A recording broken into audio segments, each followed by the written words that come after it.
Hello ഹാഡിയേഴ്സ്, അസ്സലാമു അലൈക്കും. പുതിയ വീഡിയോയിലേക്ക് എൻ്റെ എല്ലാ പ്രിയ കൂട്ടുകാർക്കും ഹൃദ്യമായ സ്വാഗതം. നമ്മൾ 2 ദിവസമായിട്ട് ഭയങ്കര പനിയും ചുമയും ജലദോഷമൊക്കെ ആയ കാരണം കൊണ്ടേ ഒരു ബുദ്ധിമുട്ടിലായിരുന്നു. ഇപ്പോഴും സൗണ്ട് അങ്ങോട്ട് ക്ലിയർ ആയിട്ടൊന്നുമില്ല. എങ്കിലും കൂടെ നമുക്ക് കുറേ ദിവസം നമ്മുടെ യൂട്യൂബിൽ നിന്ന് വിട്ടു നിൽക്കാൻ പറ്റത്തില്ലല്ലോ. അപ്പോൾ ഇല്ലാത്ത ആരോഗ്യം വെച്ചിട്ട് ഞാൻ വീണ്ടും തിരിച്ചു വന്നിരിക്കുകയാണ് കേട്ടോ. അപ്പോൾ നമ്മൾ രാവിലെ ബ്രേക്ക്ഫാസ്റ്റ് ഉണ്ടാക്കാൻ വേണ്ടിയിട്ട് ആലു പറാത്തയാണ് ഉണ്ടാക്കുന്നത്. നമ്മൾ സായ്കുട്ടിക്ക് നല്ല ഇഷ്ടമാണ്. സായ്കുട്ടി ഇപ്പോൾ തീരെ ഫുഡ് കഴിക്കുന്നില്ല. അപ്പോൾ അവന് ഇഷ്ടമല്ല വല്ലതും ഉണ്ടാക്കി കൊടുത്തിട്ടുണ്ടെന്നുണ്ടെങ്കിൽ അവന് കഴിച്ചോളൂ എന്ന് വിചാരിച്ചിട്ടാണ് കേട്ടോ അങ്ങനെ ആലു പറാത്ത ഉണ്ടാക്കുന്നത്. ഇതിൽ റെസിപ്പി ഒന്നും ഞാൻ കറക്റ്റായിട്ട് കാണിക്കുന്നില്ല. ഇതൊക്കെ നമ്മുടെ ഒരുപാട് കുക്കിംഗ് ചാനലിൽ നല്ല ഇഷ്ടം പോലെ നല്ല വൃത്തിക്ക് കാണിച്ച് തന്നിട്ടുള്ളതാണ്. അങ്ങനെയൊക്കെ പിന്നെ ഈ ആലു പറാത്ത ഉണ്ടാക്കുമ്പോൾ ഞാൻ ചെയ്യണമെന്ന് വെച്ചാൽ 2 ചപ്പാത്തി ഓൾറെഡി ഉണ്ടാക്കി വെച്ചിട്ട് ഇതാ ഇങ്ങനെ ഒട്ടിച്ച് വെച്ചിട്ട് അതിൻ്റെ മുകളിൽ വെക്കും. എൻ്റെ നെജീത്തൊക്കെ ഉണ്ടല്ലോ, നെജിയൊക്കെ അവൾ ബോൾ ഉണ്ടാക്കിയിട്ട് അതിൻ്റെ ഉള്ളിൽ മസാല നിറച്ച് വെച്ച് ഇങ്ങനെ പരത്തിയെടുക്കും. എന്തായാലും അത്ര എക്സ്പീരിയൻസ് ഒന്നും എനിക്ക് ഈ കാര്യത്തിലില്ല കേട്ടോ. ഞാൻ അത്യാവശ്യം കുക്ക് ചെയ്യുന്ന ആളാണ്, അല്ലാണ്ട് ഞാൻ ഒരു കുക്കിംഗ് എക്സ്പേർട്ടൊന്നുമല്ല. പക്ഷേ നെജിയൊക്കെ ഭയങ്കര കുക്കിംഗ് എക്സ്പേർട്ടാണ്. പക്ഷെ അവൾക്ക് അങ്ങനെ പരത്താനും കാര്യങ്ങളൊക്കെ അറിയാം. എനിക്കെപ്പോഴും പ്രസ്സൊക്കെ വേണം ഒരു ചപ്പാത്തി പരത്താൻ വേണ്ടിയിട്ട്. എന്തായാലും എങ്ങനെ പരത്തിയിട്ടുണ്ടെങ്കിലും ആലു പറാത്ത എന്തായാലും നല്ല സൂപ്പറായിട്ട് റെഡി ആയിട്ടുണ്ട് കേട്ടോ. നമ്മളങ്ങനെ ബ്രേക്ക്ഫാസ്റ്റൊക്കെ ഉണ്ടാക്കി ചപ്പാത്തി ഞങ്ങൾ 3 പാത്രത്തിലേക്കൊക്കെ ഈക്വലാക്കാൻ പോവാണ്. ഓരോരുത്തർക്കും ഈക്വലായിട്ട് ചപ്പാത്തി ഉണ്ടാവുമോ? അതെ, എന്ത് നീ കാണിക്കുന്നത്? പിന്നെ ആലു പറാത്ത ആകെ 3 എണ്ണമാണ്, ചപ്പാത്തി ആകെ 4 എണ്ണം. 1 2 ചപ്പാത്തി വേണം. അപ്പോൾ സെറ്റായി. പ്ലേറ്റ് ആയില്ലേ? ഇന്ന് നമ്മൾ മധുരമില്ലാത്ത കാപ്പി. ആദ്യം ഒരു കാര്യം പറയുന്നത് വെച്ചാൽ എനിക്ക് ഇച്ചിരി ജലദോഷവും ചുമയും തൊണ്ടവേദനയൊക്കെ തൊണ്ട കടഞ്ഞിരിക്കുകയാണ് കേട്ടോ. അങ്ങനെ അപ്പോൾ ഇന്ന് മുതൽ ഞാൻ കുറച്ച് സ്കിൻ കെയറും തുടങ്ങിയിട്ടുണ്ട്. പരസ്യമല്ല, ആരും സ്കിപ്പ് അടിക്കണ്ട. ഞാൻ എൻ്റെ പേഴ്സണലി എല്ലാ സ്കിൻ കെയർ തുടങ്ങിയിട്ട് അതെൻ്റെ മുഖം ഇങ്ങനെ തിളങ്ങിയിരിക്കുന്നുണ്ട് കേട്ടോ. അതായത് എന്തായാലും പിന്നെ നമ്മൾ പഞ്ചസാര മൊത്തത്തിൽ നിർത്തിയിട്ടുണ്ട്. കാരണം ഞാനും ആണെങ്കിലും ശരി, നമ്മളെ ഇന്നുമോളാണെങ്കിലും ശരി, നല്ല തടി കൂടിയിട്ടുണ്ട്. അപ്പോൾ ഇന്നലെ നെബിലൂട്ടിയും കുഞ്ഞുമോളൊക്കെ വന്നിട്ടുണ്ടായിരുന്നു. അപ്പോൾ നെബിലൂട്ടി പറഞ്ഞു ഇങ്ങനെ ഇന്നുമോൾ ഭയങ്കരമായിട്ട് തടി കൂടിയിരിക്കണമെന്ന്. അപ്പോൾ ഞാൻ സാധാരണ എൻ്റെ മുഖത്തേക്ക് തടി വരാറില്ല, മേറ്റും തടി അറിയാറില്ല. പക്ഷേ എൻ്റെ മുഖം നല്ല തടിച്ചിരിക്കണം, മേറ്റും തടി വരെ തുടങ്ങി. അപ്പോൾ ഇന്ന് മുതൽ നമ്മൾ മധുരമില്ലാത്ത കാപ്പി പഞ്ചസാര മൊത്തത്തിൽ ഒഴിവാക്കിയിട്ടുണ്ട്. അങ്ങനെയൊക്കെ നമുക്ക് നമ്മൾ ഇന്നലെ കുഞ്ഞുമോളും നെബിലൂട്ടി വന്ന വിശേഷങ്ങൾ കാണിക്കാം അല്ലേ.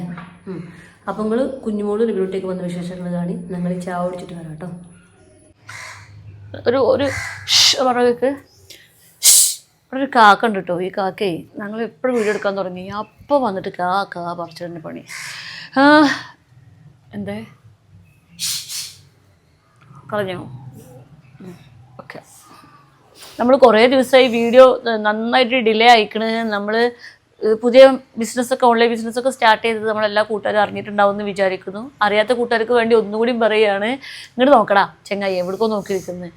അറിയാത്ത കൂട്ടുകാർക്ക് വേണ്ടി ഒന്നുകൂടി പറയുകയാണ്. നമ്മളൊരു ഓൺലൈൻ ബിസിനസ് സ്റ്റാർട്ട് ചെയ്തിട്ടുണ്ട്. നമ്മൾ ഷിഖായ എന്നാണ് എൻ്റെ നെയിം. ഇനി അതിൻ്റെ അപ്ഡേറ്റ്സൊക്കെ നമ്മൾ ഈ ചാനലിൽ തന്നെ ഷോർട്സ് ആയിട്ട് വരുന്നുണ്ട്. ഇനി നമ്മൾ അടുത്തടുത്ത് വരുന്ന ഡ്രസ്സുകളൊക്കെ നമ്മൾ അടുത്ത ചാനലിലായിരിക്കും വരുന്നുണ്ടാവുക കേട്ടോ. കാരണം നമ്മുടെ ഈ ചാനലിൽ നമുക്ക് വേറെ ഷോർട്സ് വീഡിയോയുടെ ആവശ്യമുള്ള കാരണം കൊണ്ടാണ്. അങ്ങനെയൊക്കെ. പിന്നെ അത് മാത്രമല്ലാതെ ഞങ്ങൾക്ക് ഇതാ ജലദോഷം പനിയും എനിക്കും ഉണ്ട്, സായക്കുട്ടിക്കുണ്ട്. ഇന്നുമോൾക്കുണ്ടോ? ഇപ്രാവശ്യം ഇന്നുമോൾക്കില്ല. അല്ലെങ്കിൽ ഇന്നുമോൾക്ക് ഇപ്രാവശ്യം ഇന്നുമോൾ രക്ഷപ്പെട്ടിരിക്കുന്നു. അപ്പോൾ എനിക്കും സായക്കുട്ടിയൊക്കെ ഉണ്ടോ? രാവിലെ തന്നെ ഫുഡൊന്നും കഴിച്ചിട്ടില്ല. അവനാകെ കണക്കേട്ടിലെല്ലാം കേട്ടില്ലേ. അപ്പം അങ്ങനെ ചുമയൊക്കെ ആയിട്ടിരിക്കുകയാണ്. ഇന്നത്തെ നമ്മുടെ സന്തോഷം എന്തെന്ന് വെച്ചിട്ടുണ്ടെന്നുണ്ടെങ്കിൽ ഇന്ന് നമുക്ക് നെബിലൂട്ടിയും കുഞ്ഞുമോളും വരുന്നുണ്ട്. നമുക്ക് കുഞ്ഞുമോളെ കല്യാണമൊക്കെ അല്ലേ. അപ്പോൾ ഇനി അവളെ വിരുന്ന് വിളിക്കാനൊക്കെ പറ്റുമെന്ന് അറിയില്ല. അത് വിരുന്ന് വിളിച്ചാൽ അങ്ങനെയൊന്നും അല്ല കേട്ടോ. പറഞ്ഞാൽ അവൾ പെരുന്തമണ്ണക്ക് മറ്റേ പർച്ചേസിങ്ങിന് വന്നപ്പോൾ അങ്ങനെ കൂടാം എന്നുള്ളതൊന്നും അല്ല. കാരണം നാളെ ഫിർ വരുമല്ലേ, സ്റ്റേ ഒന്നുമില്ല. അപ്പോൾ അവര് അങ്ങനല്ല, ഒന്ന് കണ്ടിട്ട് പോവാന്ന്. അപ്പോൾ അങ്ങനെ അവർ വീട്ടിലേക്ക് വരുന്നുണ്ട്. അപ്പോൾ ഞങ്ങൾ അവരെ കാത്തിട്ട് നിൽക്കുകയാണ്. നമ്മൾ ഒരു നെയ്ച്ചോറും പിന്നെ നല്ല ബീഫ് ചമ്മന്തി, ഒരു പായസം കൂടി ഉണ്ടാക്കണമെന്നുണ്ടായിരുന്നു. എൻ്റെ ആരോഗ്യസ്ഥിതി മാനിച്ചിട്ട് തേങ്ങ പൊട്ടിക്കാനും പൊളിക്കാനും അതിനുള്ള ഒരു കപ്പാസിറ്റി ഇല്ലാത്ത കാരണം കൊണ്ട് എനിക്ക് പറ്റാ. മധുരമല്ല. നെബിലൂട്ടി വരുമ്പോൾ എന്തെങ്കിലും ബേക്കറി കൊണ്ടുവരിക്കില്ല. പൈനാപ്പിൾ മുറിച്ചൊക്കെ ഉണ്ട്. പൈനാപ്പിൾ ഉണ്ട്, ഫ്രൂട്ട്സ് ഉണ്ട്. പിന്നെ അവർ വരുമ്പോൾ നമ്മൾ എപ്പത്തേം പോലെ നല്ല കോൾഡ് ബൂസ്റ്റ് അടിച്ചു കൊടുക്കും. എന്തായാലും നാക്കിന് സംസാരത്തിന് പറ്റി നേരവണ്ണം പറയും. നമ്മൾ കുറച്ച് ഇംഗ്ലീഷ് ആഡ് ചെയ്തു. അതാണോ? തൊണ്ടവേദന എനിക്ക് വെള്ളം തിളപ്പിച്ച് തരാം. അപ്പൊ നമ്മള് അവർ വരാൻ വേണ്ടി വെയിറ്റ് ചെയ്യണം. അവർ വരട്ടെ. കോൾഡ് ബൂസ്റ്റ് ഉണ്ടാക്കുന്നത് ഇത് ഭയങ്കര നഷ്ടക്കാരുടെ അതിൽ കുപ്പിക്കിടണം. എന്നാലുള്ള 1-2 സ്പൂൺ ഇടാൻ പറ്റുക. ഇത് ഇങ്ങോട്ട് ഒട്ടും ഒരു കണക്കും കയ്യൂല്ലാണ്ട്. എനിക്ക് കണക്കുണ്ട്. ഒരു കോൾഡ് ബൂസ്റ്റിന് എത്ര വേണമെന്ന് എനിക്കറിയാം. കാരണം ഇവിടെ ആര് വന്നാലും ആദ്യമൊക്കെ കോൾഡ് ബൂസ്റ്റ് ആണ്. ആദ്യമൊക്കെ സായ്മോൻ ഉണ്ടായി കൊടുക്കുന്ന കേട്ടോ. ഇപ്പൊ ഓന് റിട്ടയർ ആയി. ഓന് താല്പര്യമില്ല. ഓനക്ക് വയ്യ. സോറി. എന്താണ് എനിക്കറിയാം. ബീഫ് കറിയൊക്കെ ഉണ്ടാക്കി വെച്ചിട്ടുണ്ട്. നന്നായി മതിയായിരുന്നു. അല്ല, അവർക്ക് ബീഫൊക്കെ പറ്റൂലേ? എന്താ ബീഫ് പറ്റൂലേക്കാ? എന്താ ബീഫ് പറ്റാതിരിക്കാൻ? ബീഫ് പറ്റാത്ത ആൾക്കാരുണ്ടാവും. ഓർക്കെല്ലാം ബീഫ് പറ്റും. നമ്മൾ സാധാരണ മുസ്ലിംസിന് എല്ലാവർക്കും ബീഫ് പറ്റും. അതാണ് ഒരു കണ്ടത്. നല്ല തണുത്ത വെള്ളം ആദ്യം തന്നെ ബൂസ്റ്റിൽ കൊടുക്കാം. പിന്നെ അധികം ഫുഡൊന്നും ആവശ്യം ഉണ്ടാവില്ല അവർക്ക്. അതാണ് ഞങ്ങളുടെ ഐഡിയ. ഉണ്ടാക്കി വെച്ചിട്ട് അത് ശരിയല്ലേ. നല്ല കട്ടിക്കണം. എന്താണ് ഞാൻ പറഞ്ഞില്ല കുറച്ച് അടിക്കാനത്. അടിക്കട്ടെ എനിക്ക് ആവേശം കൂടി പ്രശ്നം. കുട്ടിയെ അനക്ക് തൊണ്ടവേദന കേട്ടോ, കഴിക്കാൻ പറ്റില്ല. തൊണ്ടവേദന ആണ് ഈ പരിസരത്ത് തന്നെ കണ്ടുവരുന്നത്. എന്താണ് തൊണ്ടവേദന? ഉണ്ട്.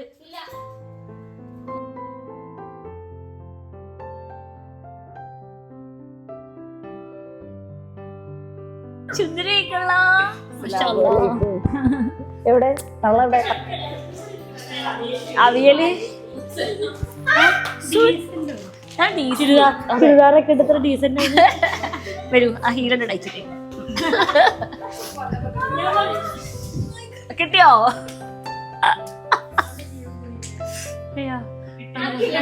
ഇവിടെ ഉണ്ട്.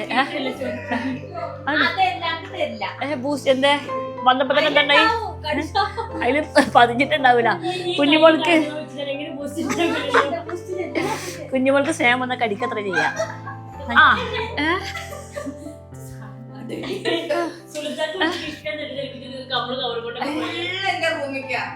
ഏത്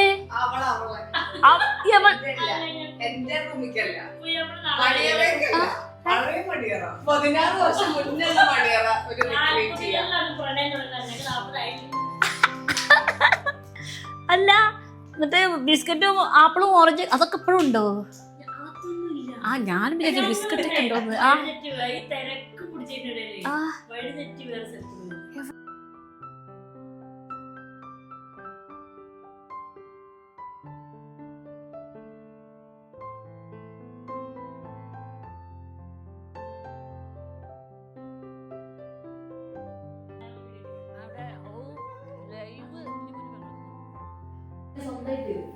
നല്ല നെയ്ച്ചോറും ബീഫൊക്കെ കഴിച്ച് ഞങ്ങൾ മയങ്ങി വിടാൻ പോണാണ്. പക്ഷെ മയങ്ങാൻ അവർക്ക് നേരല്ല.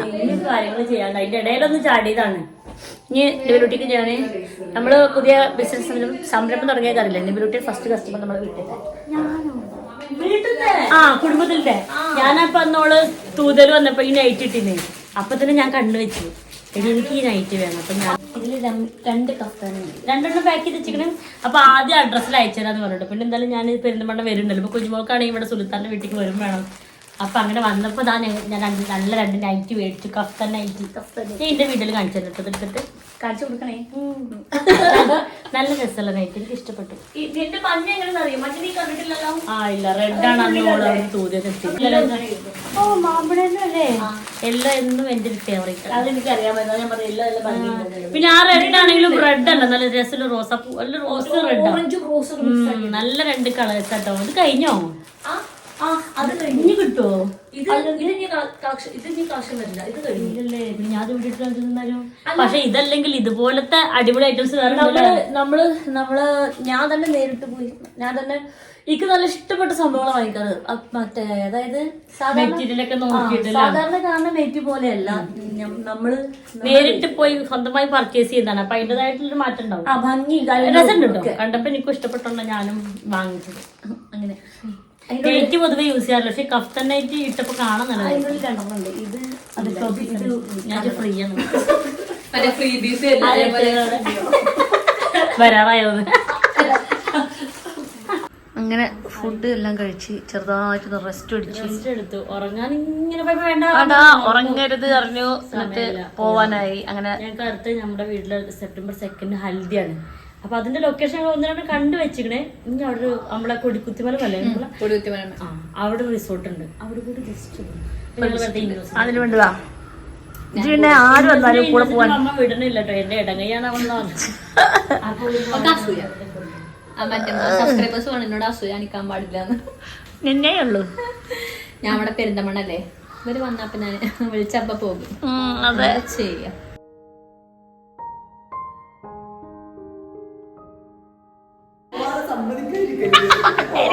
എനിക്ക് പോണം. അല്ല ഓക്കടാ ശരി.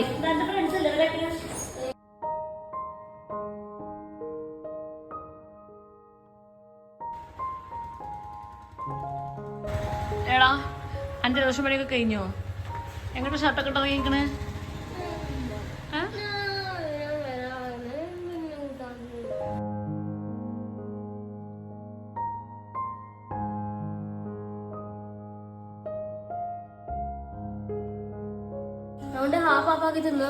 ഇതാരാ തന്നാണത്? എല്ലോട്ടി ചൊക്കപ്പായി അതിന് ഒറ്റയ്ക്ക് തീർക്കല്ലേ ഗുളിക? എന്താണ് ഡോളാനെയാണ് തോന്നുന്നു.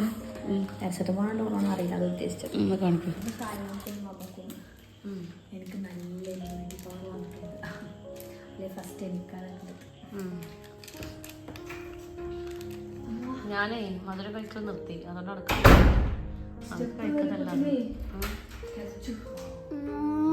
ഞാൻ മധുര കഴിക്കൽ നിർത്തിയിട്ടില്ല. അങ്ങനെ നമ്മൾ ചായ കൂടി എല്ലാം കഴിഞ്ഞിട്ടുണ്ട്. ഞാൻ ഇട്ടിരിക്കുന്ന ഡ്രസ്സ് വളാഞ്ചേരി തിരുപ്പൂർ മാർക്കറ്റില്ലേ, അവിടുന്ന് വാങ്ങിച്ചതാണ് കേട്ടോ. അങ്ങനെ കുറേ കാലം മുമ്പുള്ള ഡ്രസ്സ്, കുറേ പഴയ ഡ്രസ്സാണ്. എൻ്റെ തൊണ്ട പോയി കിടക്കാറ് കേട്ടോ. കുറേ കാലം എനിക്കിങ്ങനെ തൊണ്ട പോണ ഒരു ഇതും ജലദോഷമൊക്കെ വന്നിട്ട്. കൊറോണ വന്ന ശേഷം എനിക്ക് അങ്ങനെ വലിയ ചെറിയ ബുദ്ധിമുട്ടൊക്കെ വന്ന് പോകുന്നില്ലതല്ലാതെ ഇങ്ങനെ ബുദ്ധിമുട്ടിക്കണ അസുഖം കുറേ കാലത്തിന് ശേഷം എപ്പോഴാണ് വരുന്നത്. അങ്ങനെ ഇനി നമ്മൾ തമ്പതിരത്തെ വിഷയം പറയാം. ഒറ്റയ്ക്ക് താമസിക്കുമ്പോഴത്തെ അപകടങ്ങൾ എന്തൊക്കെയാണെന്നുള്ളത്. ഞാൻ ഒരുപാട് കാലം പേടിച്ചിരുന്ന കാര്യം എന്തെന്ന് വെച്ചിട്ടുണ്ടെന്നുണ്ടെങ്കിൽ, നമ്മൾ ഒറ്റയ്ക്ക് പോയിട്ടുണ്ടെങ്കിൽ പഠിച്ചോനെ ഇങ്ങനെ നമ്മളിങ്ങനെ ഓരോ സിനിമയിലും വന്നതൊക്കെ ഈ ഒറ്റയ്ക്ക് താമസിക്കുമ്പോൾ സാമൂഹിക വിരുദ്ധർ വന്നിട്ട് വാതിലും മുട്ടും അങ്ങനെ സംതിങ് അങ്ങനെയൊക്കെയാണ് നമ്മൾ കേട്ടിട്ടുണ്ടായിരുന്നത്. നമ്മളെന്ന് പറഞ്ഞത് ഞാൻ അങ്ങനെ. അപ്പോൾ എനിക്ക് അതിൻ്റെ ഒരു ടെൻഷൻ ഉണ്ടായിരുന്നു. പിന്നെ ഞാൻ ഒറ്റയ്ക്ക് പോവുകയാണ് എന്ന് പറയുമ്പോഴും ഇങ്ങനെ ഒറ്റയ്ക്ക് പോവുക പറയുമ്പോഴും എൻ്റെ ഉമ്മയൊക്കെ പറയുന്നു, നീയും ഒരു ചെറുപ്പക്കാരി കുട്ടിയും അത്രയും പോകുന്നത്, ഇന്ന മോൾ അത്ര പോകുന്നത്, നിങ്ങൾ രണ്ടാളും ഒറ്റയ്ക്ക് എങ്ങനെ ജീവിക്കും എന്നുള്ള ആ ഒരു ടെൻഷനൊക്കെ എൻ്റെ ഉമ്മയും പറഞ്ഞിരുന്നു കേട്ടോ. അപ്പോൾ ഞാൻ ഒരുപാട് കാലം അത് പേടിച്ചിരുന്നു. എങ്ങനെയാണ് റബ്ബേ, എങ്ങനെയാണ് അത് ഓവർകം ചെയ്യുക? അങ്ങനെ ആരെങ്കിലും എടുത്ത് മോശമായിട്ട് പെരുമാറുമോ? അങ്ങനെ എന്തെങ്കിലുമൊക്കെ പ്രശ്നങ്ങൾ ഉണ്ടാവുമോ? അതൊക്കെ ആലോചിച്ചിട്ട് ഒരുപാട് ടെൻഷൻ അടിച്ചിരുന്ന ഒരു കാലം ഉണ്ടായിരുന്നു. പക്ഷേ ഈ നിമിഷം വരെയും എനിക്ക് അങ്ങനെ പ്രത്യേകിച്ചൊരു ബുദ്ധിമുട്ടുണ്ടായിട്ടില്ല കേട്ടോ, അൽഹംദുലില്ലാഹ്. കാരണം കാലം കുറേ ഇങ്ങോട്ട് മാറിയ കാരണം കൊണ്ടുമായിരിക്കാം ചിലപ്പോൾ. അല്ലാന്നുണ്ടെങ്കിൽ ഞാൻ ഇത്രയും സേഫായ സ്ഥലത്ത് നിൽക്കുന്ന കാരണം കൊണ്ടായിരിക്കും കേട്ടോ. ചിലപ്പോൾ ഒരു ഒറ്റ വീടൊക്കെ എടുത്തിട്ട് അങ്ങനെ താമസിക്കുകയാണെന്നുണ്ടെങ്കിൽ ചിലപ്പോൾ അങ്ങനത്തെ എന്തെങ്കിലുമൊക്കെ ഒരു ബുദ്ധിമുട്ടുകൾ വന്നേക്കാം. അങ്ങനെ ഒറ്റയ്ക്ക് താമസിക്കുമ്പോൾ ആർക്കെങ്കിലുമൊക്കെ വാതിൽ മുട്ടാനൊക്കെ വന്ന് തോന്നിയേക്കാം. പക്ഷെ ഇവിടെ അങ്ങനത്തെ ഒരു സിറ്റുവേഷനേ ഇല്ല. ഇവിടെ അങ്ങനെ ഇതൊരു അപ്പാർട്ട്മെൻ്റ് അല്ലേ. ഇപ്പം നമ്മളിവിടെ വാതിൽ മുട്ടിയാൽ അറിയുമല്ലോ. പിന്നെ ഇവിടെ CCTV കാര്യങ്ങൾ. അങ്ങനെ ഞാൻ നിൽക്കുന്നത് ഒരു സേഫായൊരു സ്ഥലത്താണ്. നമ്മൾ ഒരു തരത്തിലൊരു ബുദ്ധിമുട്ട് ഉണ്ടാവാത്ത തരത്തിലും അത്രയും സേഫായൊരു സ്ഥലത്തായിട്ടായിരിക്കാം എനിക്ക് വേറെ ബുദ്ധിമുട്ടുകളൊന്നും വരാത്തത് എന്നാണ്. അങ്ങനെ ഉണ്ടാവാം. പിന്നെ കാലം കുറച്ചുകൂടി മുന്നോട്ട് പോയില്ലേ. ഇപ്പോൾ ആൾക്കാർ ഡിവോഴ്സൊക്കെ കോമൺ ആയി, ഒറ്റയ്ക്ക് ജീവിക്കുന്നതും കോമൺ ആയി. മറ്റേത് നമ്മൾ കുറച്ചൊക്കെ കാലം മുമ്പ് ഇതൊന്നും കോമൺ അല്ലല്ലോ. ഇതൊക്കെ നമ്മൾ ആലോചിക്കുമ്പോൾ പഠിച്ചോനെ ഇന്ന് പേടിച്ചിരുന്ന ആ ഒരു കാലമല്ലേ. പിന്നെ എൻ്റെ ഇന്നുമോളെ കുറിച്ചിട്ടാണ് എനിക്ക് പേടിണ്ടായിരുന്നത്. ഇന്നുമോൾക്കൊരു കല്യാണാലോചന വരുമോ, അല്ലെങ്കിൽ പണ്ട് വലിയൊരു പ്രശ്നം ഉണ്ടായിട്ട് നമ്മളൊരു വക്കീലിൻ്റെ അടുത്തൊക്കെ പോയിട്ടുണ്ടായിരുന്നു. അന്ന് ആ വക്കീൽ എന്നെ പറഞ്ഞ് പേടിപ്പിച്ചിരുന്നത്, നിങ്ങളെ പെൺകുട്ടി വളർന്നു വലുതാവല്ലേ, അപ്പോൾ നിങ്ങളെ പെൺകുട്ടിക്ക് ഇനി ഒരു കല്യാണം വരുമോ, കല്യാണം വന്നാൽ തന്നെ വാപ്പ വേണ്ടേ കൈ പിടിച്ച് കൊടുക്കാൻ, അപ്പിടി ഇപ്പിടി എന്നൊക്കെ പറഞ്ഞു അപ്പോൾ എപ്പോഴും നമ്മളെ ജീവിതം നമ്മൾ പോട്ടെ എന്ന് വെക്കുന്നത് നമ്മളെ മക്കളെ ഓർത്തിട്ടാണല്ലോ. നമ്മളെ ജീവിതം എന്ത് കഷ്ടപ്പാടെങ്കിലും ശരി, മക്കൾ ഹാപ്പി ആയിട്ടിരിക്കട്ടെ അങ്ങനെ വിചാരിച്ചിട്ട് അങ്ങോട്ട് സാക്രിഫൈസ് ചെയ്യുന്ന കുറേ കാര്യങ്ങളുണ്ടാവും. പക്ഷെ എൻ്റെ ജീവിതത്തിൽ എന്നെ സംബന്ധിച്ച് പറഞ്ഞാൽ മക്കൾക്കും ഒരു സമാധാനം കിട്ടാത്ത അവസ്ഥ വന്നപ്പോൾ അപ്പോൾ പിന്നെ മക്കൾക്ക് വേണ്ടിയിട്ടൊന്നും സാക്രിഫൈസ് ചെയ്യേണ്ട ആവശ്യമൊന്നുമില്ല. കാരണം മക്കൾക്ക് സമാധാനം, മക്കൾ അവിടെ ഹാപ്പിയാണ്, മക്കൾക്ക് എല്ലാ കാര്യങ്ങളും നടക്കുന്നുണ്ട്, മക്കൾക്ക് ഒരു ബുദ്ധിമുട്ടില്ല എന്നുണ്ടെങ്കിൽ നമ്മളും കുറേ കാര്യങ്ങൾ വിട്ടുവീഴ്ച ചെയ്ത് ഓക്കെ എന്നാൽ പോട്ടെ, ഓക്കെ എൻ്റെ മക്കൾ ഹാപ്പിയാണല്ലോ, ഓക്കെ അങ്ങനെ വിചാരിച്ച് നിൽക്കാൻ പറ്റും. ഇത് അങ്ങനെ വിചാരിക്കാനുള്ളൊരു സിറ്റുവേഷനും ഇല്ലാതിരുന്ന സമയത്ത് അങ്ങോട്ട് കണ്ണടച്ചെടുത്ത തീരുമാനമാണിത്. അപ്പം ഞാൻ പറഞ്ഞില്ലേ, ഞാൻ വക്കീലെന്നെ പറഞ്ഞ് പേടിപ്പിച്ചിരുന്നത് മോൾക്ക് നാളെ കല്യാണം വരുമോ, കൈ കൊടുക്കാൻ ഇപ്പോൾ വേണ്ടേ, അതൊക്കെ പറഞ്ഞിട്ടായിരുന്നു. അന്നത്തെ എൻ്റെ കുഞ്ഞു ബുദ്ധിയിൽ അന്നൊക്കെ 33 വയസ്സുണ്ട് കേട്ടോ. പക്ഷേ ഇത്ര എക്സ്പീരിയൻസ് അത്ര എന്താ പറയുക, അങ്ങനെ ചിന്തിക്കാനുള്ള വലിയ കഴിവൊന്നുമില്ല, ആകെ പേടിയിലാണ് നിൽക്കുന്നത്. അപ്പോൾ ഞാൻ വിചാരിച്ചു ഓക്കെ എന്നാൽ അങ്ങനെ ആവട്ടെ എന്ന് വിചാരിച്ചു. പിന്നെ എനിക്ക് മനസ്സിലായത് കൈയെടുക്കാൻ സ്വന്തം ഉപ്പ വേണമെന്നൊന്നുമില്ല. എൻ്റെ മോന് വളർന്ന് വലുതാവുന്നുണ്ട്, അല്ലെങ്കിൽ എൻ്റെ വാപ്പുണ്ട്. അതല്ലാന്നുണ്ടെങ്കിൽ പള്ളിക്കത്തെ ഉസ്താദിന് കൈ കൊടുക്കാത്തില്ല, അങ്ങനെ എന്തോ സംഗതി ഉണ്ട്. ഇനി ഇതൊന്നും വേണ്ട, ഒരു രജിസ്റ്റർ ഓഫീസിൽ പോയിട്ട് ഒരു ഒപ്പിടേണ്ട കാര്യമുള്ള ഈ കല്യാണം. അതല്ലേ കുറച്ചുകൂടി സേഫ്. രജിസ്റ്റർ ഓഫീസിൽ പോയിട്ട് ഒപ്പിട്ടിട്ട് കല്യാണം കഴിച്ചിട്ടുണ്ടെന്നുണ്ടെങ്കിൽ ആ കല്യാണം കഴിച്ച ആൾക്ക് രണ്ടാമതൊരു കല്യാണം കഴിക്കാൻ ഈ ഭാര്യ ഡിവോഴ്സ് ചെയ്യുന്നേ വേണം. അങ്ങനെ ഒരു കാര്യം ഇതിലുണ്ടല്ലോ. അപ്പോൾ ഒരു രജിസ്റ്റർ ഓഫീസിൽ പോയിട്ടൊരു ഒപ്പിട്ടാലും കല്യാണമാവും. പിന്നെ അവളുടെ കല്യാണം ഇങ്ങനെ അവൾക്ക് കല്യാണം വരുമോ, അവൾക്കൊരു നല്ല ജീവിതം ഉണ്ടാവുമോ, ഭാവി ഉണ്ടാവുമോ എന്നൊക്കെ ആലോചിച്ച് ടെൻഷനായിരുന്നൊരു കാര്യം ഉണ്ടായിരുന്നു. പക്ഷെ പിന്നെ എന്തെന്ന് വെച്ചാൽ പിന്നെ അത് ആലോചിക്കുമ്പോൾ അവൾ കല്യാണം കഴിച്ച് കൊടുന്ന് വന്നിട്ടുണ്ട് എന്നുണ്ടെങ്കിലും കല്യാണം കഴിഞ്ഞ് വന്നാലും നമ്മുടെ വീട്ടിലത്തെ അവസ്ഥ ഇതൊക്കെ തന്നെ ആയിരിക്കും. ആ അവസ്ഥയ്ക്ക് ഒരാളെ കൊടുന്നിട്ട് പിന്നീടൊരു പ്രശ്നം ഉണ്ടാവുന്നതിനെക്കാട്ടിക്കും നല്ലത് എൻ്റെ സിറ്റുവേഷൻ, ഓളുടെ സിറ്റുവേഷൻ ഇതാണ്, ഓളുമ്പോൾ സെപ്പറേറ്റഡ് ആണ്, അങ്ങനെയാണെന്ന് അറിഞ്ഞിട്ട് ഒരാൾ വന്നിട്ട് കല്യാണം കഴിക്കണതല്ലേ.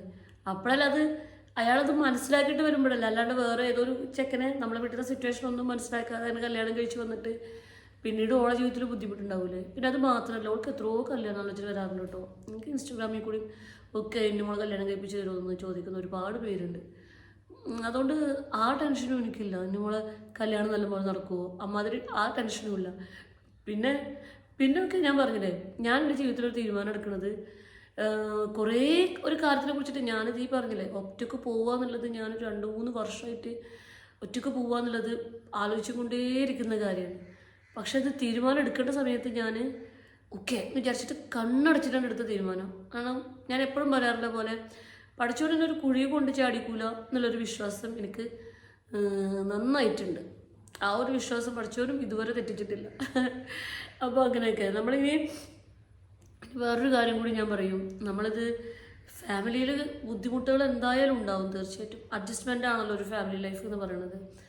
അഡ്ജസ്റ്റ്മെൻറ്റിന് ഒരു 10% ചാൻസ് ഉണ്ടെങ്കിലും കൂടെ എന്താ പറയുക, നമ്മൾ മാക്സിമം പിടിച്ച് നിൽക്കായിരിക്കും ബെറ്റർ. അതായിരിക്കൂലേ ബെറ്റർ ആയിട്ട് ഉണ്ടാവുക. ഒരു അഡ്ജസ്റ്റ് ചെയ്തിട്ട് ഒരു കാര്യമില്ല എന്നുള്ള സംഭവം മാത്രം വിട്ടു പോന്നാൽ മതിയാവും കേട്ടോ. അങ്ങനെയൊക്കെയാണ് കാര്യങ്ങൾ. എന്തായാലും ഈ നിമിഷം വരെ എനിക്ക് ഒറ്റയ്ക്ക് പോന്നിട്ട് പേടിക്കേണ്ടതായിട്ടുള്ള അനുഭവങ്ങളൊന്നും ഉണ്ടായിട്ടില്ല. പിന്നെ ഞാൻ പുറത്തേക്ക് പോകുമ്പോഴും ആരും ഹസ്ബൻഡ് എവിടെ നിന്നൊക്കെ ചോദിച്ചിട്ടുണ്ടെങ്കിൽ ഞാൻ പുറത്താണ്, ദുബായിലാണ്, അപ്പടിയൊക്കെയാണ് ഞാൻ പറയാറ്. ഒറ്റയ്ക്ക് താമസിച്ചിട്ട് എനിക്കുണ്ടായുള്ള ആകെ ബുദ്ധിമുട്ടെന്ന് പറയാൻ പറ്റുമോ എന്താണെന്നൊന്നും എനിക്കറിയില്ല. ആകെയുള്ളൊരു പ്രയാസം എന്തെന്ന് വെച്ചിട്ടുണ്ടെങ്കിൽ നമ്മൾ ഇങ്ങനെ ഈ ഇൻസ്റ്റാഗ്രാമിൽ കൂടെയൊക്കെ കല്യാണം വെച്ചിട്ടൊക്കെ വരാറുണ്ട്, അങ്ങനെയൊക്കെ വരാറുണ്ട്. അത് നമ്മൾ നേരിട്ടിട്ടല്ലല്ലോ, അത് ഫോൺ വഴിയല്ല, നമ്മൾ നോക്കുന്നില്ല, അവിടേക്ക് മെയിൻറ്റെയിൻ ചെയ്യുന്നില്ല എന്ന് കഴിഞ്ഞാൽ അതൊക്കെ കഴിഞ്ഞില്ലേ. അല്ലാതെ വേറെ പ്രയാസങ്ങളൊന്നും ഇല്ല കേട്ടോ. എന്തായാലും ആൾക്കാരൊക്കെ കുറച്ച് ഫോർവേഡായിട്ട് ചിന്തിക്കാൻ തുടങ്ങിയിരിക്കുന്നു. ആൾക്കാരൊക്കെ ഇപ്പോൾ പഴയ പോലെ ഒരു പെണ്ണ് ഒറ്റയ്ക്ക് താമസിക്കുകയാണെന്നുണ്ടെങ്കിൽ അതിനെ പോയി ശല്യം ചെയ്യണ്ട എന്നുള്ള സാമാന്യ വിവരമൊക്കെ വെച്ചിരിക്കണമെന്നാണ് തോന്നുന്നത്. അങ്ങനെയൊക്കെയാണ് കേട്ടോ. അപ്പോൾ നമ്മളെ ഇന്നത്തെ വിഷയങ്ങൾ ഇത്രയൊക്കെയാണ്. നമുക്ക് തൊണ്ടയൊക്കെ ഒന്നും ശരിയായിട്ടില്ല, അതൊക്കെ ശരിയായിട്ട് നമുക്ക് നല്ല നല്ല വീഡിയോകൾ പറ്റി ഉടനെ വരും. അതുവരെ എൻ്റെ എല്ലാ പ്രിയ കൂട്ടുകാർക്കും അസ്സലാമു അലൈക്കും. ചാനലൊന്ന് സബ്സ്ക്രൈബ് ചെയ്യാനും ലൈക്ക് ചെയ്യാനും മറക്കരുത് കേട്ടോ. പിന്നെ നമ്മളെ ഓൺലൈൻ പേജിൽ നമ്മൾ നല്ല നല്ല ഡ്രസ്സുകളൊക്കെ ഇടുന്നുണ്ട്. ആവശ്യമുള്ളവരൊക്കെ ഒന്ന് വാട്സപ്പിൽ വന്നിട്ട് ചോദിക്കുന്നുണ്ട് കേട്ടോ. അപ്പോൾ ശരി.